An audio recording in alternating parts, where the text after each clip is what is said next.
Ku kuatkan hatiku, percaya janjimu, hidup kekal kau beri kepada hamba-Mu yang setia, selamanya bersamamu.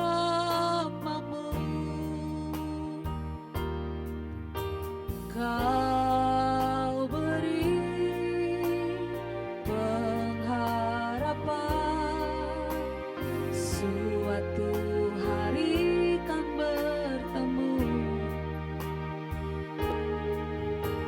di surga yang kekal bersamamu,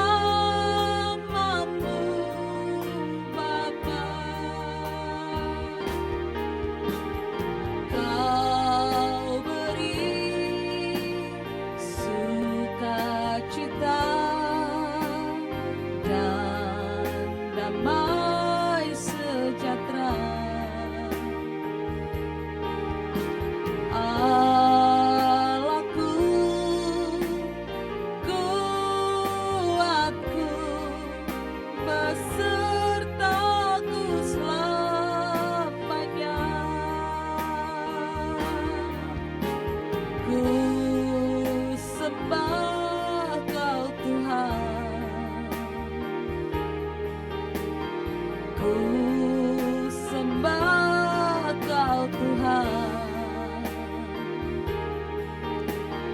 Nama-Mu dimuliakan dalam hidup dan matiku.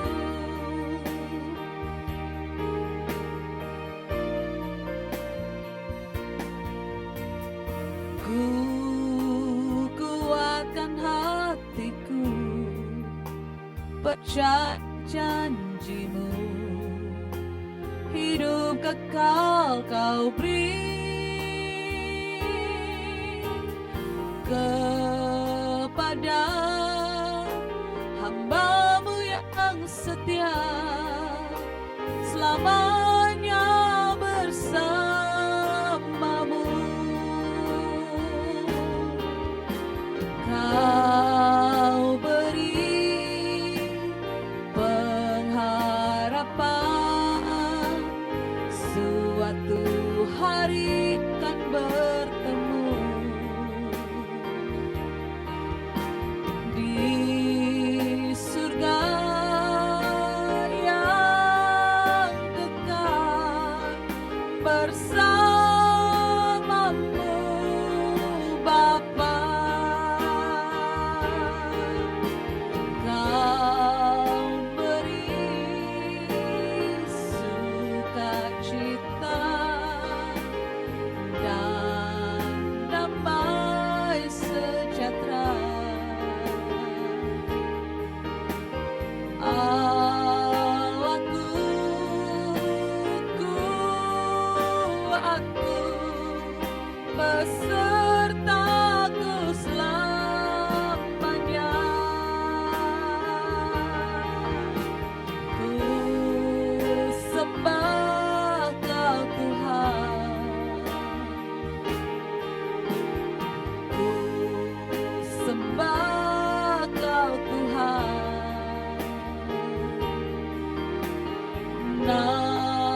penghiburku di waktuku susah,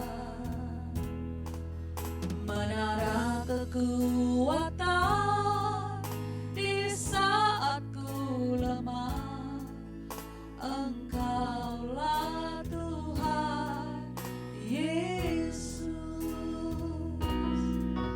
penolongku dalam kesesatan, penghiburku di waktuku susah,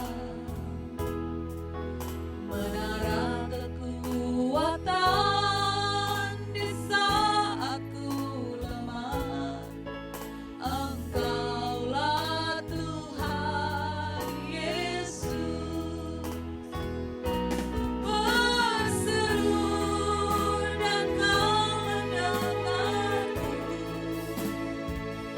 Ku berharap dan Kau tak kecewakanku.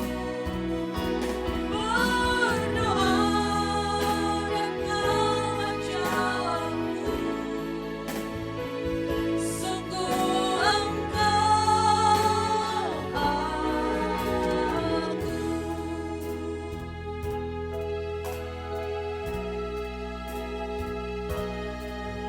penolongku dalam kesesatan,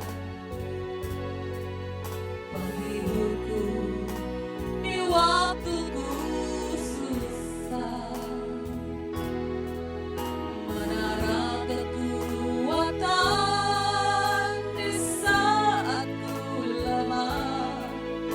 Engkaulah Tuhan Yesus,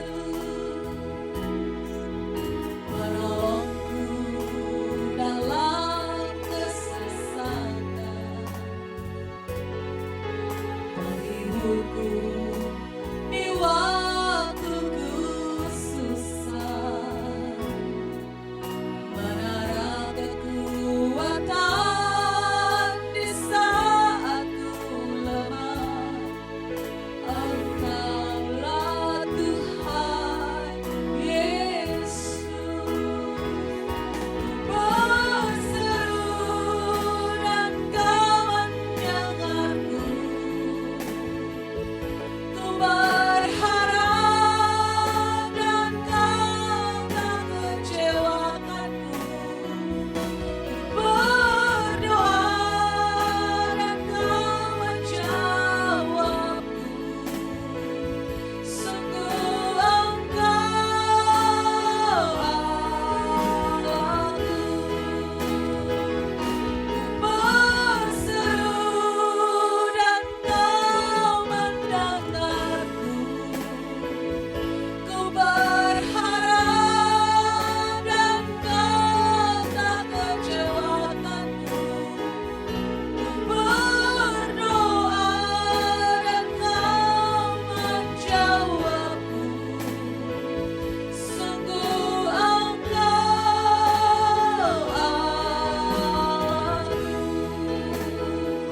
Sungguh Engkau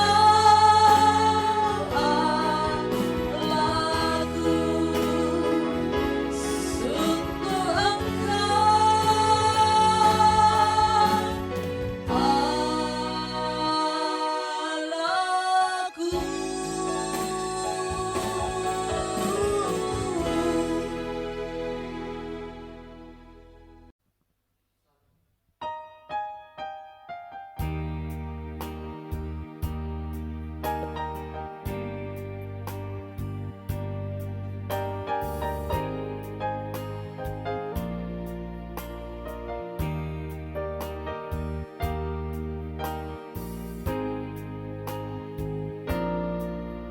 hidupku bukti kebaikan, hidupku bukti kasih-Mu, hidupku telah ditebus agar ku hidup bagimu. hidupku untuk memuliakanmu, hidupku untuk kenikmatanmu, hidupku untuk melayanimu seumur hidupku.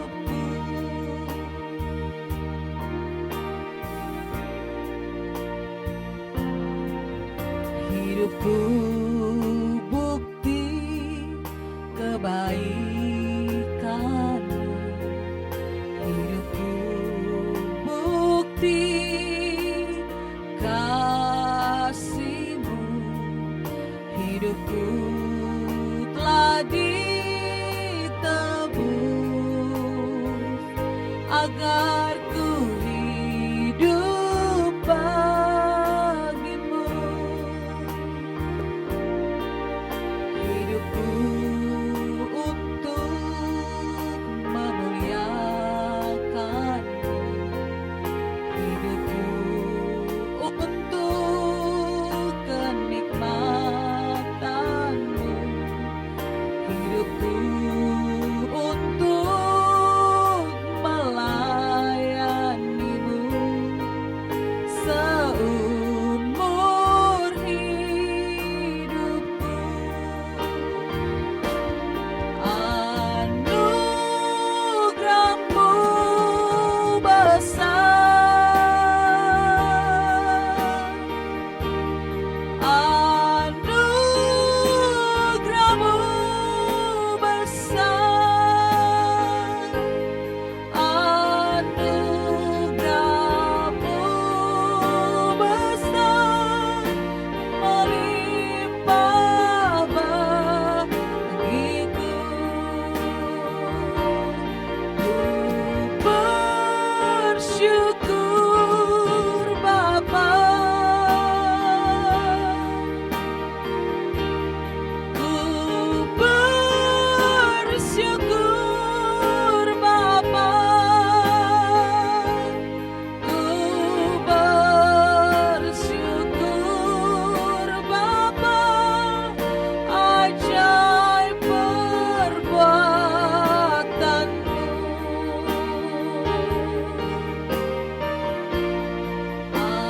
Anugerah-Mu besar, anugerah-Mu besar, anugerah-Mu besar, melimpah bagiku. Ku bersyukur Bapa, ku bersyukur Bapa, ku bersyukur Bapa, ajaib perbuatan-Mu,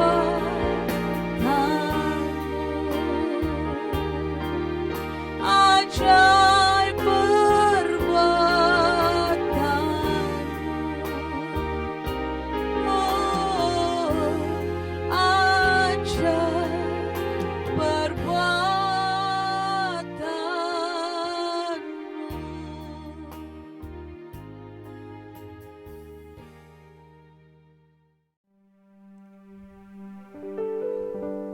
Shalom, salam sejahtera bagi Bapak Ibu sekalian yang senantiasa mengikuti acara Exousia Bible Teaching. Senang kita berjumpa kembali dalam minggu ini, di hari ini, dan kita bersyukur penyertaan Tuhan selalu ada dalam kehidupan kita. Amin. Dan marilah kita mempersiapkan hati untuk beribadah kepada Tuhan, masuk dalam hadirat-Nya yang kudus, agar kehidupan kita semakin diubahkan dari hari ke hari. Kita akan nyanyikan pujian ini, Aku Memilih-Mu Tuhan. Engkaulah satu-satunya Allah dan Tuhan. Bagiku, bagi keluargaku, bagi semua orang yang aku cintai, Engkaulah segalanya.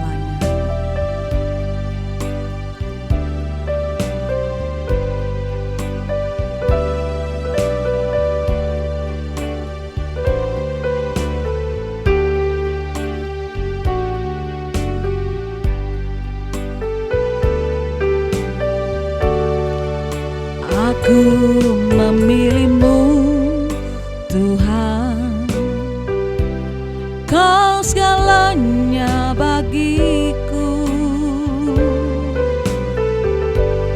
Ku mengenakan hidup-Mu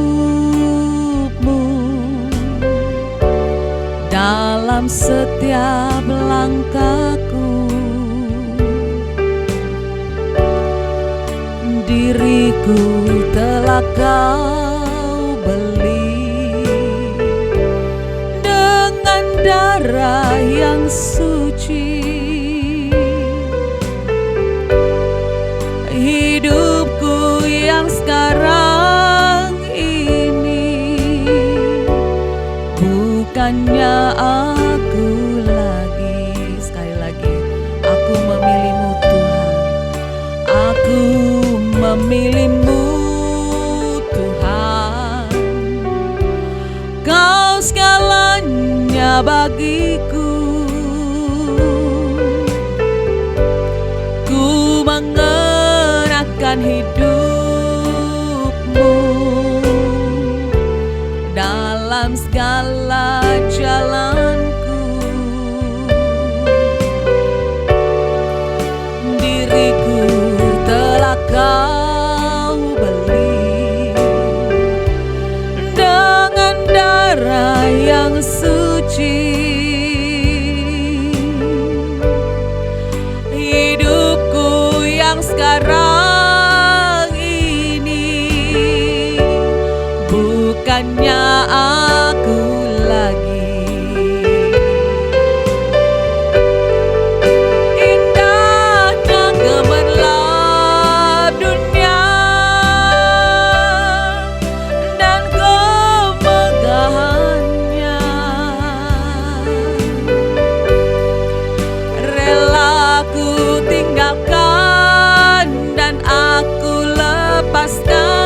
Tak ku ingini lagi. Kini mataku memandang Tuhan Yesus kan datang. Langit dan bumi yang baru, kerinduan hatiku. Mari sekali lagi nyatakan di hadapan Tuhan. Aku memilih-Mu, Tuhan, Kau segalanya bagiku. Ku mengenakan hidup-Mu dalam setiap langkahku. Kini telah Kau beli dengan darah yang suci. Hidupku yang sekarang ini bukannya aku lagi.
kerinduan kita. Amin Bapak Ibu.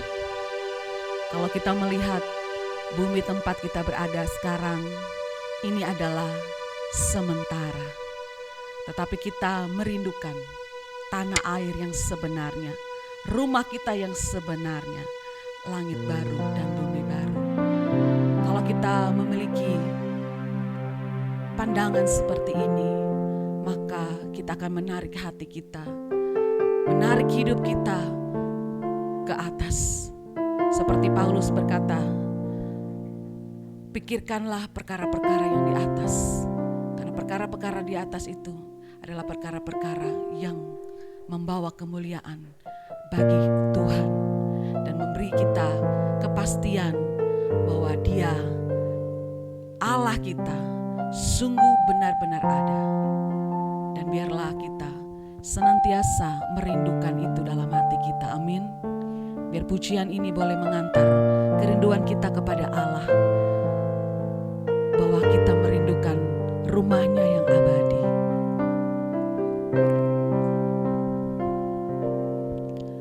Ku tatap langit di atasku, ku lihat jutaan bintang yang terang.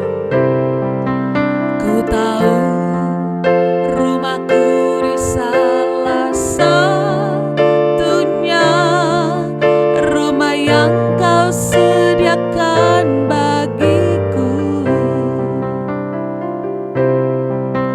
Ku tatap tempatku berpijak, bumi yang indah tempatku ada. Ku tahu ini tak selamanya, ini bukan rumahku.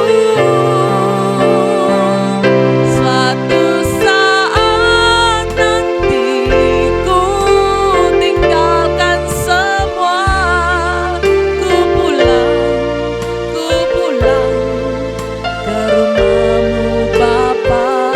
Suatu saat nanti kita akan berjumpa, tak ada yang dapat memisahkan kita selamanya.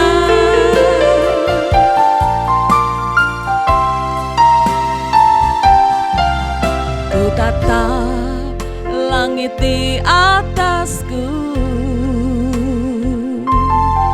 ku lihat jutaan bintang yang terang. Ku tahu rumahku di salah satunya, rumah yang kau sediakan bagiku. Ku tatap tempatku berpijak, bumi yang indah tempatku ada. Ku tahu ini tak selamanya, ini bukan rumahku. Suatu saat nanti ku tinggalkan semua, ku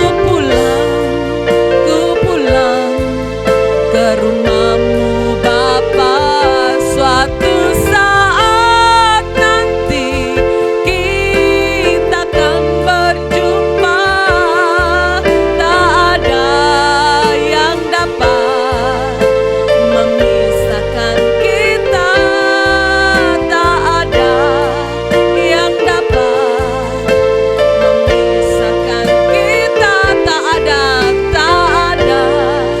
yang dapat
semua yang terbaik bagi kami. Setiap orang yang hidupnya berkenan di hadapan Tuhan. Setiap orang yang melakukan kehendak-Mu. Setiap orang yang mengerjakan pekerjaan-Mu dan menyelesaikannya. Setiap orang yang setia sampai akhir. Setiap orang yang bertahan sampai kesudahannya. Kiranya Tuhan memberkati kami, agar kami memiliki iman yang terus kami pelihara sampai hari kedatangan-Mu. Sebab kami merindukan hari itu Bapa. Ketika Tuhan datang kembali, menjemput kami, membawa kami pulang ke rumah kami yang sesungguhnya. Dan kiranya Tuhan berfirmanlah melalui hamba-Mu. Biar setiap kebenaran yang disampaikan boleh membuat kami mengerti.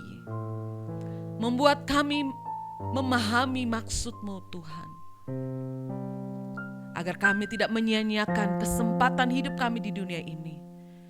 Tetapi kami berlomba-lomba masuk dalam pertandingan yang Tuhan telah sediakan bagi kami. Pertandingan iman yang harus kami selesaikan sampai akhirnya. Terima kasih Tuhan Yesus. Kami mengucap syukur. Amin. Ya, Bapak Ibu, kita akan segera masuk dalam pembahasan sesi yang ke-15 dari tema khotbah atau subtema khotbah kita, membangun pikiran Kristus. Dan minggu lalu saya sudah tuntaskan pembahasan kita pada ayat terdapat dalam 1 Yohanes pasal 2 ayat 6. Jadi saya sudah membahas itu secara tuntas. Kalau Anda baru mengikuti, Anda bisa melihat sesi yang ke-14 pada minggu yang lalu dari Exousia Bible Teaching. Nah, dan hari ini saya akan melanjutkan dan lebih fokus kepada bagaimana kita bisa mempelajari kehidupan Yesus. Karena kita tidak mungkin bisa mengikuti kehidupannya kalau kita tidak belajar kehidupannya. Nah, untuk tema sore ini, saya akan membawa kita kepada pembahasan bagaimana mempelajari kehidupan Yesus secara keseluruhan. Dari awal Yesus, dari Allah menjadi manusia, lalu dia mulai start dari 0 hari sebagai manusia, dan kita akan pelajari apa kebiasaan-kebiasaannya.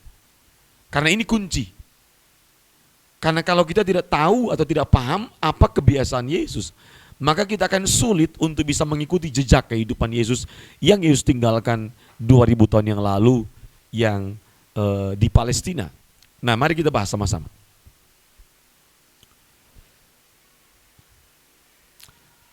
Kita akan pelajari apa yang menjadi kebiasaan Yesus selama hidup sebagai manusia di bumi.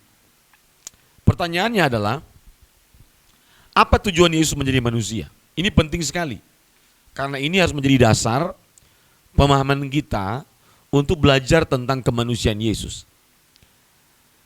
Pertama, Yesus menjadi manusia adalah untuk memenuhi tatanan dan prinsip penebusan dosa. Kita tahu bersama bahwa Allah kita adalah pribadi yang memiliki tatanan. Allah kita bukan pribadi yang tidak punya tatanan, dia punya tatanan. Segala sesuatu diatur, ditata dengan satu tatanan yang sangat maha sempurna. Contoh yang paling konkret adalah ketika Allah menciptakan alam semesta, maka Allah telah menginstal satu sistem untuk bisa mengendalikan alam semesta sehingga alam semesta berjalan dalam keteraturan. Salah satu tatanan yang Tuhan install, kita bisa melihat bahwa ternyata ada pembagian, ada siang, ada malam. Dan kalau kita mempelajari alam semesta ini, ternyata alam semesta ini terdiri dari keluarga-keluarga. Ada namanya keluarga galaksi, ya, dan ada keluarga bintang, ada keluarga planet, dan lain sebagainya. Kita bisa memperdalam mempelajari itu. Anda bisa melihat dalam pelajaran astronomi di YouTube dan di Google. Anda bisa baca di sana. Nah, lalu yang berikutnya, ketika Allah menciptakan manusia, Allah juga menetapkan tatanan. Ada suatu sistem, satu tatanan yang Allah install dalam diri manusia, baik secara biologis, secara psikologis, dan juga baik secara spiritual. Jadi kita harus pahami bahwa semua ciptaan Allah ciptakan dengan satu sistem dan tatanan. Karena pribadi Allah pun memiliki tatanan, sehingga Allah bergerak dalam tatanannya. Salah satunya, ketika manusia jatuh dalam dosa, maka ada tatanan yang harus dipenuhi ketika Allah ingin menebus dosa manusia. Salah satunya adalah tatanan penebusan dosa. Ya, jadi kita tahu bersama bahwa Yesus diutus oleh Bapa untuk menjadi manusia agar bisa menyelenggarakan misi penebusan dan penyelamatan umat manusia. Nah, untuk menebus manusia dari hukuman dosa, maka harus ada korban yang memenuhi syarat. Syaratnya berdaging, bertulang, berdarah, dan berakhir dengan kematian. Ibrani 9 ayat 22, Anda bisa baca di sana. Jadi Ibrani 9 ayat 22 itu menjelaskan bahwa Kristus menjadi manusia dan memenuhi tatanan penebusan. Dia bukan cuma lahir dan hidup, tapi juga dia memenuhi tatanan sebagai pribadi yang ditetapkan untuk menjadi penebus dosa, juru selamat manusia. Maka Kristus pun harus mati bagi dosa manusia. Nah, di dalam Ibrani pasal 2 ayat 17, kita menemukan satu ayat yang menjelaskan tentang bagaimana Yesus menjadi manusia sejati, manusia 100%. Ini dasar yang penting bagi kita sebagai orang percaya. Kenapa? Karena kita tidak ditetapkan untuk menjadi seperti Yesus dalam ketuhanannya, dalam kealahannya. No, tidak pernah bisa. Karena tidak pernah manusia bisa menjadi Allah atau menjadi Tuhan. Yang ada adalah Allah menjadi manusia, yaitu Yesus. Dan semua kita tahu itu. Nah, tetapi kita umat Allah ditetapkan untuk menjadi segambar dengan anaknya. Siapa? Yesus. Dalam hal apa? Segambar dalam hal apa? Dalam kemanusiaan Yesus yang sempurna. Yang Yesus peragakan 33,5 tahun di Palestina selama Yesus hidup. Nah, ini yang kita akan pelajari. Ibrani 2:17 menjelaskan bahwa itulah sebabnya maka dalam segala hal ia harus disamakan dengan saudara-saudaranya, supaya ia menjadi imam besar yang menaruh belas kasihan dan yang setia kepada Allah untuk mendamaikan dosa seluruh bangsa. Yesus disamakan. Dalam ayat yang lain dalam Ibrani 2, Yesus disamakan dengan manusia dalam segala hal. Yang tidak sama cuma satu, dalam satu hal. Yesus menjadi manusia dan lahir tanpa dosa, sedangkan kita berdosa. Nah, itu bedanya aja. Ya.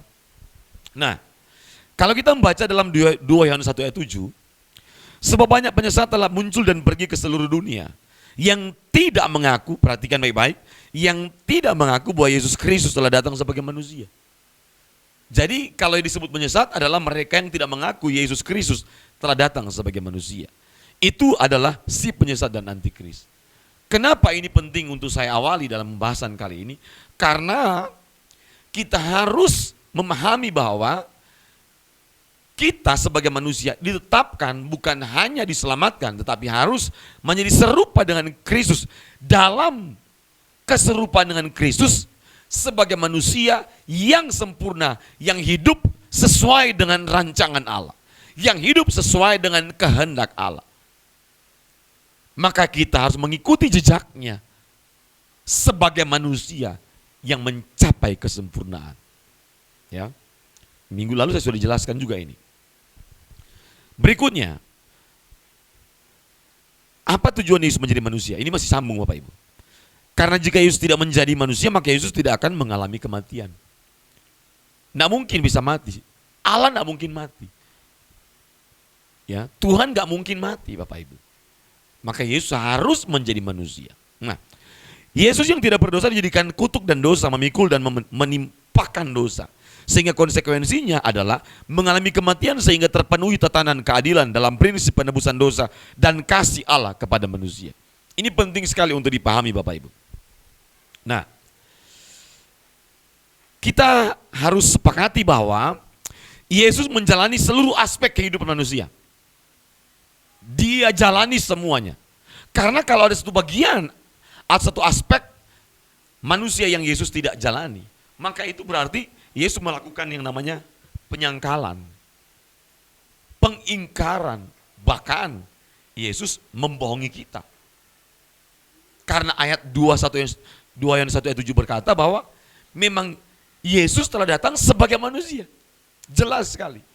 Matius 1 ayat 18-25 melaporkan bahwa Yesus lahir dari kandungan Maria. Dari 0 hari.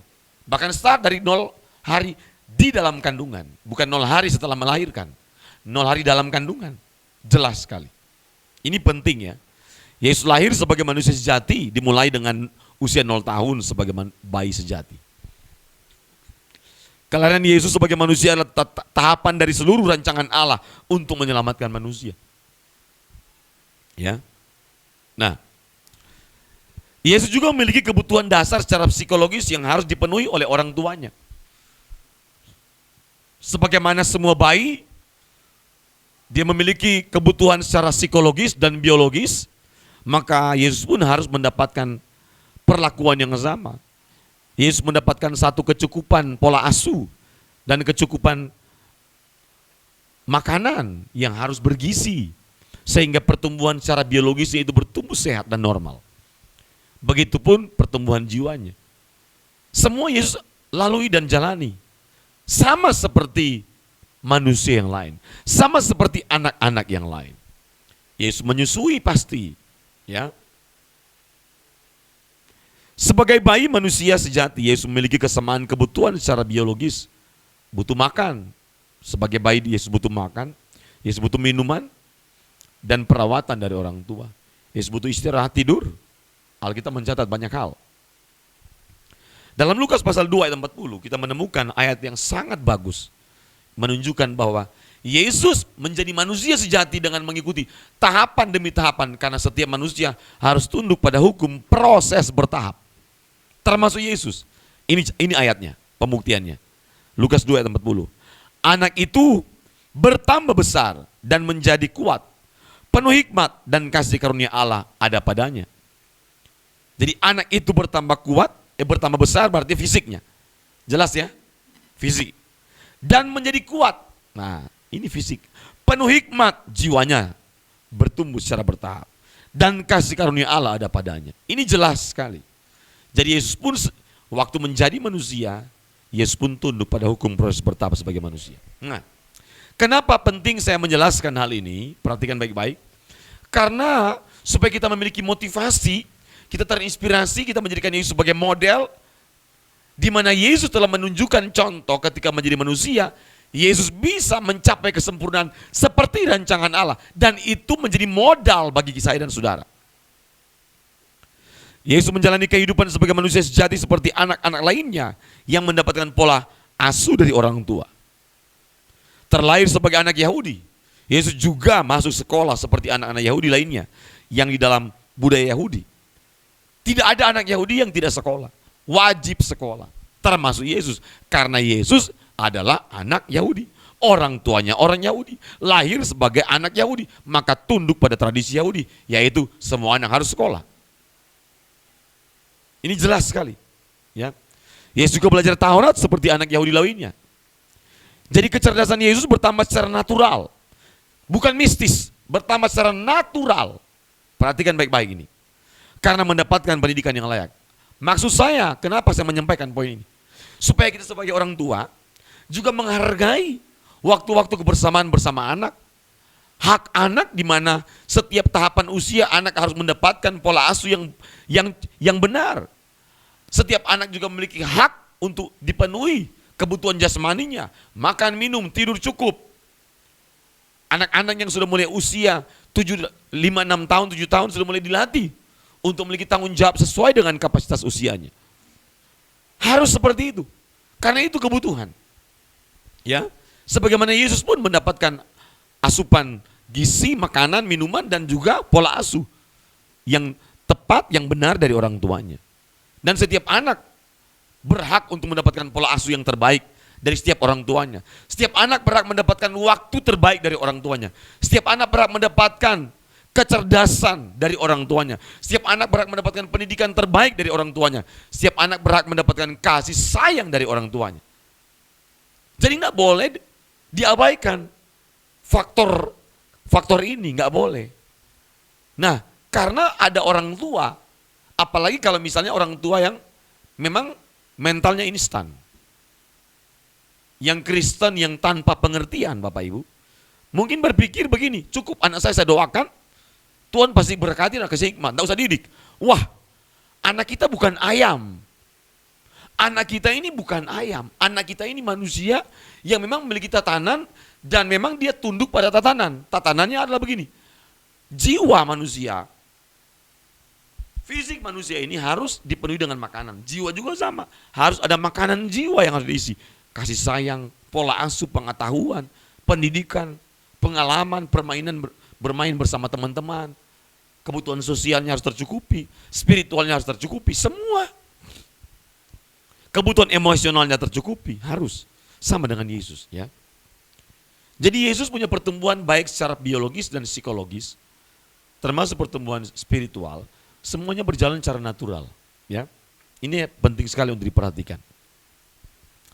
Masa remaja Yesus, Lukas 2 ayat 52 juga berkata sama. Dan Yesus semakin bertambah besar, ya, fisiknya maksudnya, dan bertambah hikmatnya, jiwanya dan besarnya, dan makin dikasihi oleh Allah dan manusia. Secara spiritual, secara sosial dia juga bertumbuh, ya, secara natural. Nah, kita harus sepakat ketika kita melihat ini, maka Yesus tidak mencapai kesempurnaan sebagai manusia secara mistis. Ini penting yang saya mau sampaikan. Jadi Yesus tidak mencapai kesempurnaan sebagai manusia ketika hidup di bumi secara mistis.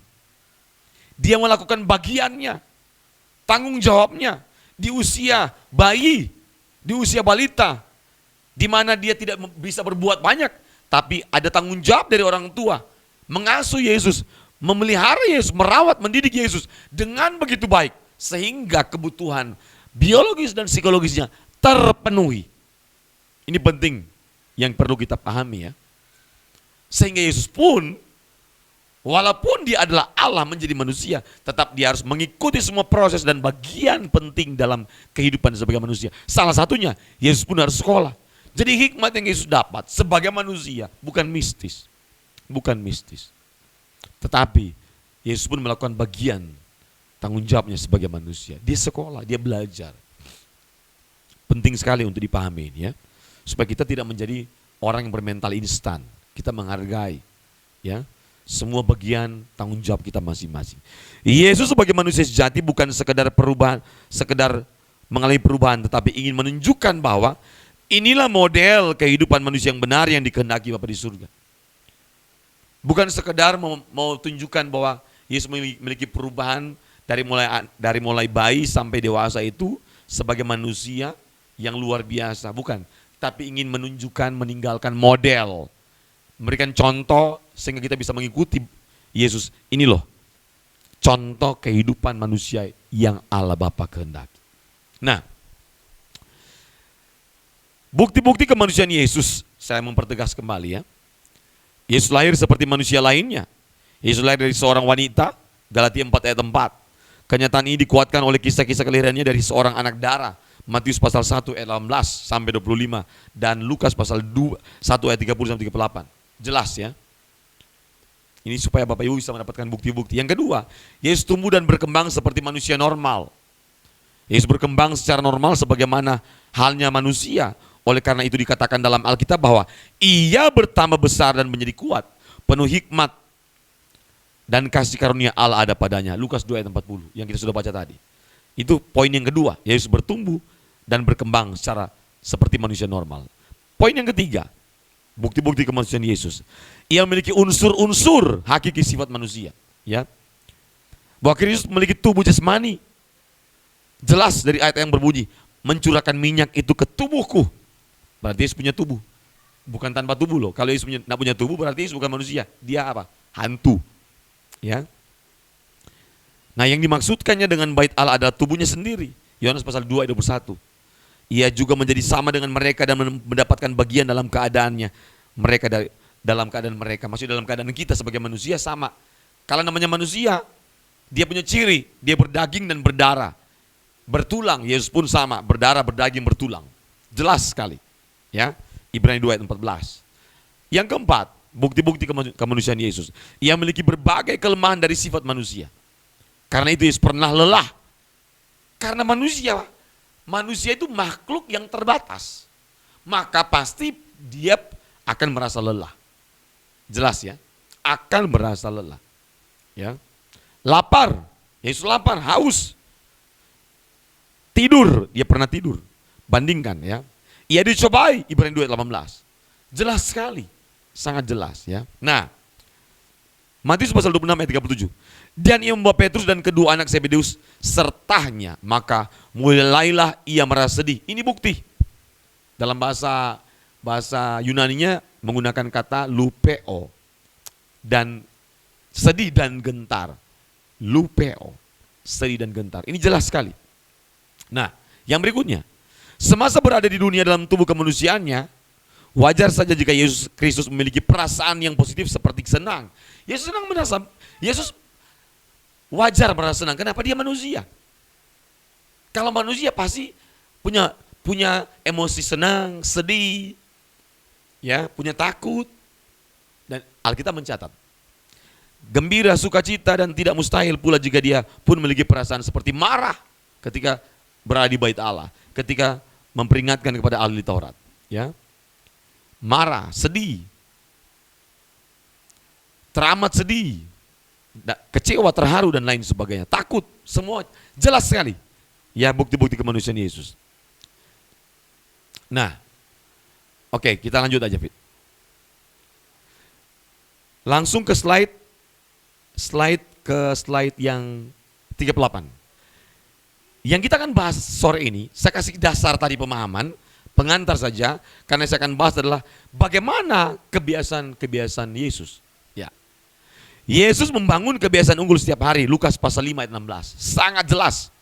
Markus 1 ayat 35. Dalam bahasa Indonesia sehari-hari bunyinya begini Bapak Ibu.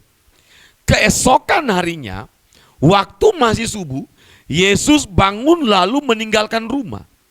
Ia pergi ke satu tempat yang sunyi di luar kota dan berdoa di sana. Masih subuh. Kalau dalam terjemahan baru, pagi-pagi buta. Nah itu bahasa terjemahan baru ya. Kalau bahasa Indonesia sehari-hari, selagi hari masih subuh. Waktu hari masih subuh. Jadi Yesus punya kebiasaan berdoa. Ini penting sekali, sangat penting. Jangan menganggap remeh dengan kebiasaan doa. Kalau kita selama menjadi Kristen tidak punya kebiasaan berdoa, maka sampai tua, sampai kita mati tidak pernah bisa punya kebiasaan berdoa. Seharusnya kebiasaan berdoa harus menjadi gaya hidup dari semua orang percaya. Harusnya. Karena sangat lucu kalau kita orang Kristen, tapi kita berdoa pada waktu sakit. Berdoa kalau pada waktu kurang uang. Berdoa kalau lagi butuh sesuatu sama Tuhan. Berdoa kalau lagi ada masalah berat. Nah, ini kebiasaan-kebiasaan buruk. Kebiasaan buruk. Nanti cari Tuhan, nanti berdoa ketika ada masalah. Mulai hari ini kita mulai berubah. Jadikan kehidupan doa, perjumpaan dengan Tuhan, meeting dengan Tuhan sebagai satu kegiatan, satu kebiasaan yang kita idam-idamkan, yang mimpi-mimpikan, nanti-nantikan setiap hari.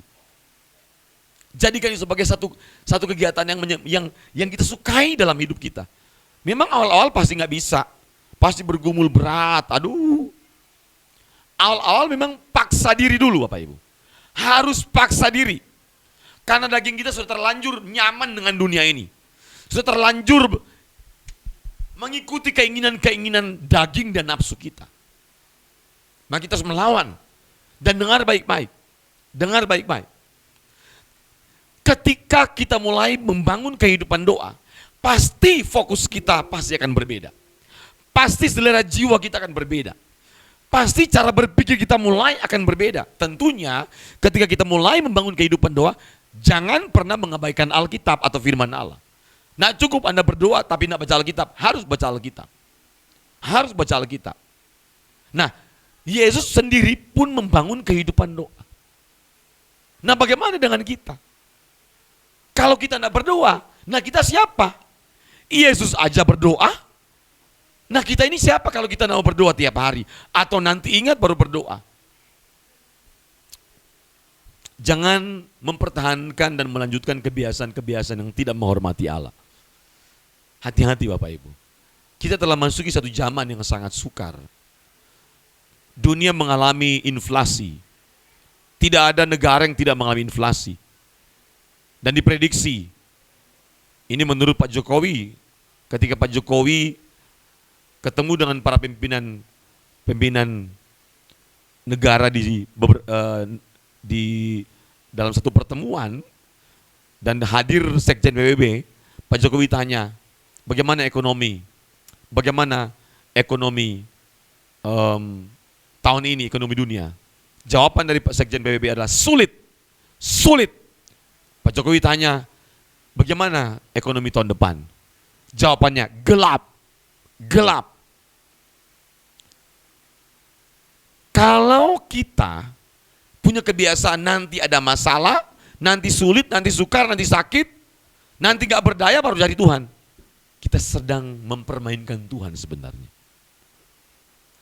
Mungkin berlaku bagi orang yang baru bertobat. Anda mungkin yang baru kenal Tuhan, baru mungkin setahun, oke. Daripada Anda tidak cari Tuhan sama sekali, oke. Tapi kalau Anda sudah lebih dari 5 tahun, Anda jadi orang Kristen, apalagi sudah 10 tahun, belasan tahun, apalagi Anda hamba Tuhan, dan Anda tidak punya kehidupan doa. Sebenarnya kalau Anda hamba Tuhan, dan Anda tidak punya kehidupan doa, Anda tidak berhak, tidak layak, tidak pantas untuk berkhotbah, menyampaikan firman, mengatasnamakan Allah. Tidak pantas sama sekali. Harusnya malu. Bagaimana dengan orang Kristen yang sudah 10 tahun, 5 tahun, 15 tahun, 20 tahun? Harusnya sama malu. Yesus yang berdoa, bagaimana kita? Kehidupan doa harus menjadi fondasi bagi orang Kristen. Kehidupan doa harus menjadi warna yang nyata dalam kehidupan kekristenan. Tanpa doa, tidak mungkin kita kuat menghadapi persoalan. Percaya sama saya Bapak Ibu. Tanpa doa nggak bisa. Tidak mungkin orang kuat menghadapi persoalan. Jangan andalkan kecerdasanmu, jangan andalkan pengalamanmu, jangan andalkan uangmu. Dengar, Amerika yang kuat aja ekonomi. Ini kuat, sudah diprediksi kalau Amerika bisa seperti hari ini. Inflasi mereka terancam bangkrut juga. Ada kurang lebih 56 negara yang akan terancam resesi. Kita sedang menghadapi satu dunia yang susah diprediksi. Maka tidak ada kekuatan lain. Banyak berdoa Bapak Ibu. Yesus punya kebiasaan berdoa. Ikutilah kebiasaan Yesus berdoa. Dia sudah memberikan contoh teladan. Saya yakin ini adalah contoh. Bukan sekedar hanya dituliskan di Alkitab. Tapi supaya kita mengikuti jejaknya.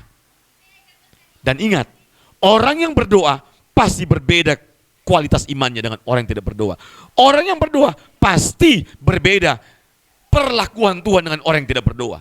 Orang yang berdoa pasti berbeda pengharapannya dengan orang yang tidak berdoa. Berdoa lebih baik daripada tidak berdoa. Amin. Mari kita berdoa. Bapa, aku mohon Roh Kudus melanjutkan menyampaikan isi hatimu kepada semua yang mendengar. Sehingga firman-Mu tertanam. Dan kami memiliki komitmen untuk mengikuti kebiasaan Yesus. Kebiasaan berdoa. Kehidupan doa adalah segala-galanya. Bapa, ajari kami bahwa kami harus mencari Tuhan setiap saat. Ajari kami harus mengandalkan Tuhan setiap saat. Ajari kami memiliki kehidupan doa seperti Yesus. Tolong kami Roh Kudus. Berkati semua orang yang telah mengikuti Exousia Bible Teaching Tuhan. Berkati dalam setiap pergumulan persoalan hidup mereka. Tuhan berkati. Tuhan tolong mereka. Yang dalam keadaan sakit, aku mohon belas kasihan-Mu, sembuhkanlah mereka Bapa. Yang dalam keadaan tidak berdaya, mungkin mereka mengalami masalah ekonomi, kekurangan uang dan lain sebagainya. Tuhan tolong. Mampukan mereka melewati bersama Tuhan. Mampukan Tuhan berbicara, mampukan mereka untuk memahami rencana Tuhan, kehendak Tuhan di setiap persoalan hidup mereka Tuhan. Roh Kudus tolong mereka. Berkati semua yang telah mengikuti ibadah Exousia Bible Teaching. Tuhan berikan jalan keluar dari setiap persoalan hidup mereka. Terima kasih Bapa. kami akhiri ibadah Exousia Bible Teaching pada sore ini. Dalam nama Tuhan Yesus Kristus. Dan mari berkatilah kami Bapa. Bapak Ibu angkat tanganmu dan terimalah berkat Tuhan. Berkat dan anugerah daripada Allah Bapa, cinta kasih daripada Tuhan kita Yesus Kristus, tuntunan pertolongan perlindungan yang sempurna dari Roh Kudus menyertai kita mulai sore ini sampai Tuhan Yesus datang pada kali yang kedua, menjemput kita semua untuk pulang ke rumah Bapa yang kekal agar kita memerintah bersama Kristus di kerajaan surga selama-lamanya. Dalam nama Yesus. Amin. Terima kasih, Tuhan berkati. Shalom. Kuatkan hatiku, percaya janjimu, hidup kekal kau beri kepada hamba-Mu yang setia, selamanya bersamamu. Kau beri pengharapan, suatu hari kan bertemu di surga yang kekal bersamamu Bapa. Kau beri sukacita dan damai sejahtera. Allahku, kuatku, besertaku selamanya. Ku sembah Kau Tuhan, ku sembah Kau Tuhan. Nama-Mu dimuliakan dalam hidup dan matiku.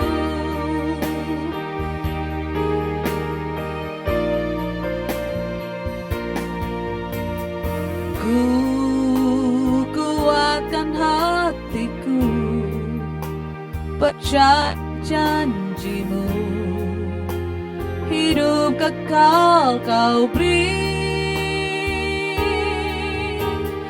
kepada hamba-Mu yang setia, selamanya bersamamu.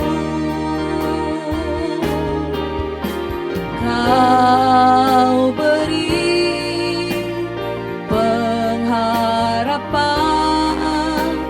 suatu hari kan bertemu di surga yang kekal bersamamu Bapa. Kau beri sukacita dan damai sejahtera.